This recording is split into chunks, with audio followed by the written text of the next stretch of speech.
Oke baik, Assalamualaikum warahmatullahi wabarakatuh. Bapak Ibu Guru yang terhormat, kembali lagi di channel Guru Obat 21 Media Informasi dan Edukasi. Bapak Ibu, di video kali ini kami akan menyampaikan dua berita baik nih untuk rekan-rekan guru yang sudah mengantongi sertifikat pendidik. Dengan kata lain, guru yang sudah berstatus sertifikasi tentunya. Yang pertama, ada informasi dari kementerian bahwa ke depan, jurusan bahasa Inggris ini sedang diupayakan untuk linear di SD mulai tahun depan, Bapak Ibu. Ini disampaikan dalam salah satu video ya, yang rekaman PLD Dirjen GTK Ibu Nunus Suryani menyampaikan bahwa sedang diupayakan untuk tahun depan bahasa Inggris itu linear di SD. Dan memang ini berdasar, Bapak Ibu. Ya, kurikulum Merdeka saat ini ya, yang sudah banyak ribuan sekolah yang sudah menerapkan karakteristik umumnya di jenjang SD. Kita fokus ke jenjang SD. Salah satu karakteristiknya itu adalah bahasa Inggris itu sebagai mata pelajaran pilihan.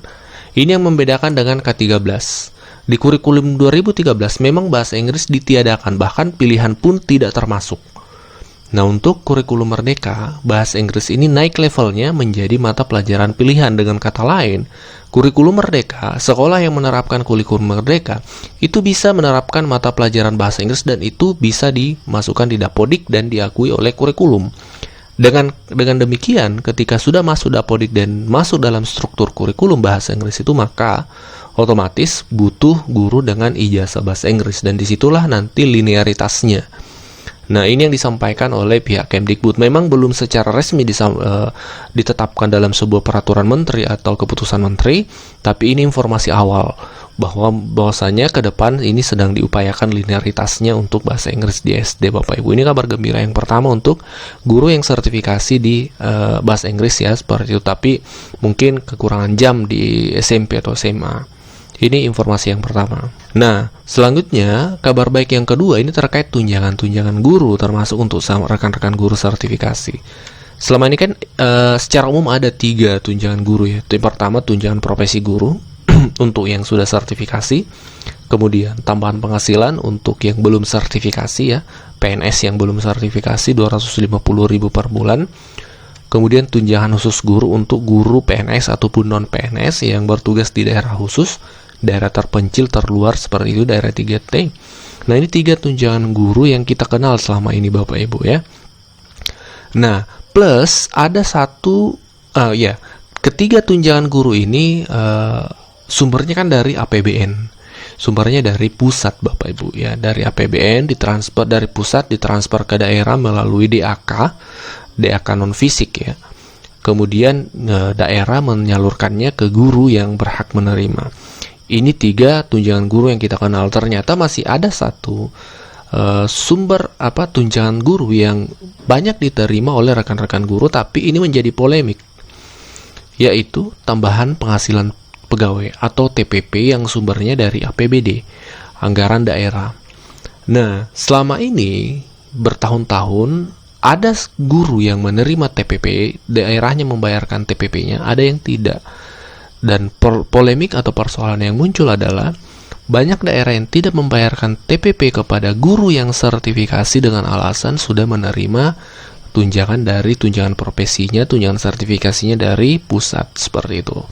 Nah, walhasil karena kebijakan itu muncullah polemik dan aksi di berbagai daerah ya, karena banyak daerah yang tidak membayarkan TPP pada guru yang sudah sertifikasi. Ini dari berbagai media, Bapak Ibu ya. Isinya sama bahwa banyak daerah yang tidak enggan membayarkan TPP karena sudah menerima tunjangan sertifikasi. Nah, karena persoalan di lapangan di daerah tersebut, Kementerian Pendidikan melalui Dirjen GTK tahun 2022 ya, pertanggal 6 Oktober, jadi tahun ini beberapa bulan yang lalu, merespon polemik yang terjadi atau persoalan yang terjadi di daerah, Kemdikbud mengeluarkan edaran yang ditujukan kepada gubernur, wali kota, dan bupati. Isinya berkenan dengan adanya pemahaman yang beragam tentang pemberian aneka tunjangan yang diberikan kepada guru di daerah. Dengan ini disampaikan hal-hal berikut. Yang pertama, Kementerian Pendidikan menjelaskan 2 jenis tunjangan seperti yang kami jelaskan tadi. Ada yang disebut dengan tunjangan profesi guru dan tamsil bagi PNS ya, bagi ASN. Nah, itu sumbernya ya di sini disebutkan penggunaan alokasi TPG dan tamsil bersumber dari APBN melalui DAK non fisik. Nah, ini yang kami sampaikan tadi.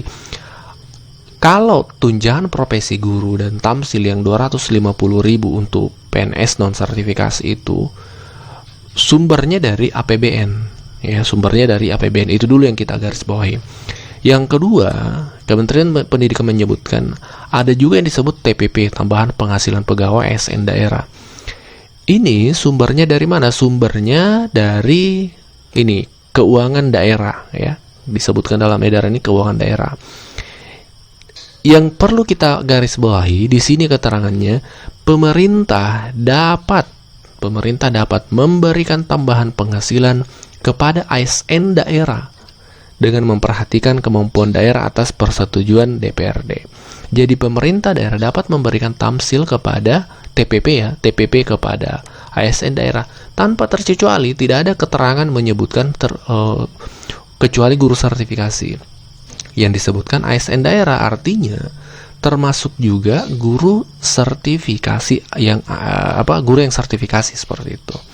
Jadi keliru ketika guru sertifikasi daerah tidak diberikan TPP karena dianggap sudah menerima tunjangan sertifikasi. Lebih lanjut lagi, Kementerian Pendidikan menyebutkan di penutup suratnya bahwa berdasarkan penjelasan di atas, maka tamsil dan TPP memiliki indikator, kriteria penilaian, dan sumber anggaran yang berbeda. Nah, ini edaran yang dikeluarkan resmi oleh PLT Dirjen GTK Profesor Dr. Nunuk Suryani MPD, Bapak Ibu. Nah, tapi perlu dipahami memang bahwa TPP yang bersumber dari APBD itu selalu menyesuaikan dengan kondisi APBD masing-masing daerah, sehingga berbeda-beda setiap daerah. TPP di Jakarta akan berbeda dengan TPP di daerah lain, bisa jadi seperti itu karena kemampuan anggaran daerah berbeda-beda, Bapak Ibu. Nah, yang pasti, yang keliru adalah kalau guru yang sertifikasi tidak diberikan TPP karena alasan sudah menerima tunjangan sertifikasi, itu yang keliru. Ya, karena sumber anggarannya berbeda. Kementerian Pendidikan menyebutkan bahwa indikatornya, kriteria penerimanya, dan sumber anggarannya berbeda, Bapak Ibu. Nah, seperti itu. Demikian dua informasi hari ini, Bapak Ibu. Semoga bermanfaat. Wassalamualaikum warahmatullahi wabarakatuh.